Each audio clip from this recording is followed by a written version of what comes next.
Lizzie Borden took an axe. She gave her mother 19 whacks. When she seen what she had done, she gave her father 10 plus 1. This is Lizzie Andrew Borden, born July 19th of 1860. She was born to her parents, Andrew Jackson Borden, who was born in 1822,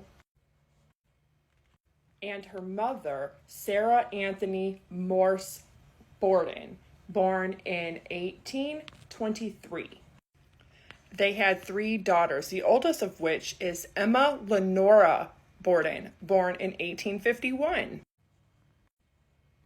What a lot of people don't know is that they had their second daughter named Alice Esther Borden, who was born May 3rd of 1856 and passed away March 10th, 1858, right before her second birthday, from hydrocephalus or brain fluids.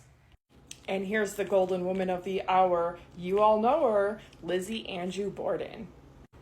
3 years after his wife Sarah Borden's death, Andrew Borden would go on to marry Abby Durfee Gray. She was born in 1828. He was 42 at this time, and she was only 37. But more importantly, Emma Borden was only 14, but Lizzie herself was almost 5 years old. They married on June 6th of 1865. Andrew Borden had worked his butt off in his youth and became a very successful business owner. He was also the president of a bank as well as multiple property owner, which he would rent those properties for a monthly income. Andrew Borden also came from a very affluent and wealthy Borden family. Once he became more successful, he bought this house at 92nd Street in Fall River, Massachusetts, where many of his cousins and uncles who were a lot more wealthier and better off than him also had homes in an affluent hill part of Fall River. This is John Vinicum Morse. He is the biological brother of Sarah, Emma and Lizzie's biological mother. It's also said that he had business dealings in some kind of way with Andrew Borden. Another really important character here is Bridget Sullivan, who went by the name Maggie, which was very common for a live-in maid, which is what she was for the Borden family for nearly 3 years. She had the 3rd-story, very small attic room to herself. This is what the Borden house looked like then, and this is what it looks like today, because it has been converted into a bed and breakfast, a very famous bed and breakfast. August 4th of 1892, Andrew and Sarah Borden are found murdered in their Fall River, Massachusetts home. It was a very hot summer day on August 4th, 1892, at 92 2nd Street in Fall River, Massachusetts. Maggie the maid rested in her room after washing all of the house windows. She heard the City Hall bell ring at 11 a.m., and then she heard a startling cry from none other than Lizzie, who was 33 at this time. She screams, "Maggie, come down quick! Father's dead! Somebody's coming and killed him!" Andrew Borden had not been home very long that morning because he was out running errands when he decided he was going to come back home and take a nap on his couch, like most men his elderly age would probably do, when Lizzie found him having been whacked anywhere from 10 to 11 times with what they thought was a hatchet, but it could have been an axe or a butcher's cleaver also.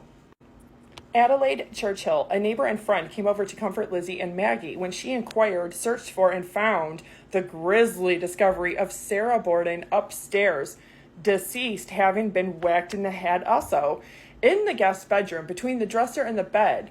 That is where she had been changing the pillow shams and making the guest bed because a certain special guest had been sleeping in it. 30 minutes later, police investigators and a doctor had come to the house, who found Andrew still warm. When they found Sarah, she was cold to the touch. She was suspected to be murdered on the same day and in the same way, but over 90 minutes before her husband. The mind-boggling thing, there was no blood anywhere but the bodies, no signs of a break-in or scuffle. Police concluded this was an inside job. Emma Borden, the eldest sister, was 15 miles away in Fairhaven visiting the Delano/Brownell house, which is said to be cousins. At 9:30 a.m., Uncle John Vinicum Morris was visiting other relatives in town. Andrew had been running errands. Maggie had washed the windows and went up to rest. Emma was visiting somebody 15 miles away. Only Lizzie was confirmed inside the house when Sarah, the stepmother, was likely murdered. At 10:30 that morning, Andrew Borden came back home from running errands on foot in town. He realized he had the wrong key to unlock the front door. But he came around back where Maggie, aka Bridget Sullivan, the live-in maid, had just finished washing the windows and let him in. It was routine for the Borden family, mostly comprised of females, to always keep the doors and the screen doors latched and locked at all times.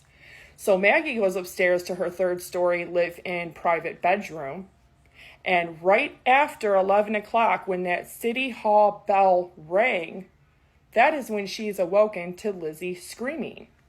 So Andrew was not home very long when he came in and decided to lay down and take a nap. Of course, that would be common because Andrew Borden was 70 years old and his wife, Sarah Borden, was 64. Luckily, we had a new tool at that time, and that was photography, which investigators documented. But for the time, it wasn't uncommon for a doctor, physician, or investigators to do an autopsy right there in your kitchen or dining room. And that's exactly what they did with Andrew Borden and Abby Borden, as this is the back of her head when she was unalived. This is a drawing of Andrew Borden at his autopsy inside his own home, and documentation of what their skulls look like, because these were actually used, their real skulls, for the trial of Lizzie Borden. Because you already knew that I was taking it there.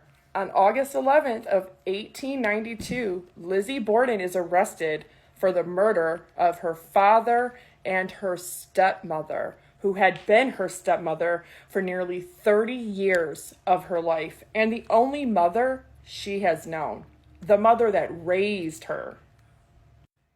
It was very widespread in the news at that time and covered not just in Massachusetts and Fall River, Massachusetts, but nationally. And even 132 years later, there is still new things, evidence, pictures that are coming forward, and she's still being published and written about. Let that sink in. 132 years later. And people flock like flies to shit to the bed and breakfast, which is refurbished to look exactly how it did when the Borden family owned and lived in it.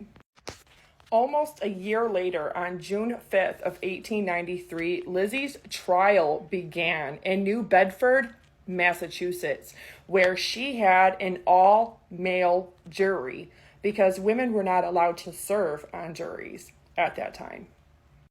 On June 20th of 1893, Lizzie Borden was found not guilty after an extensive trial and acquitted of the murders because this all-male jury deliberated for only 90 minutes. Every single one of these 12 men did not believe a woman of Lizzie's social standing could commit such a heinous and brutally personal crime. So it has been unsolved for 132 years. Lizzie then buys a very nice house up on the hill where all of the affluent Bordens live, and she dubs it Maplecroft. Maggie, the maid, leaves and gets married in somewhere Montana. Lizzie Andrew Borden dies June 1st of 1927, and 9 days later, so does her estranged sister, Emma Borden. And not one of them lived happily ever after.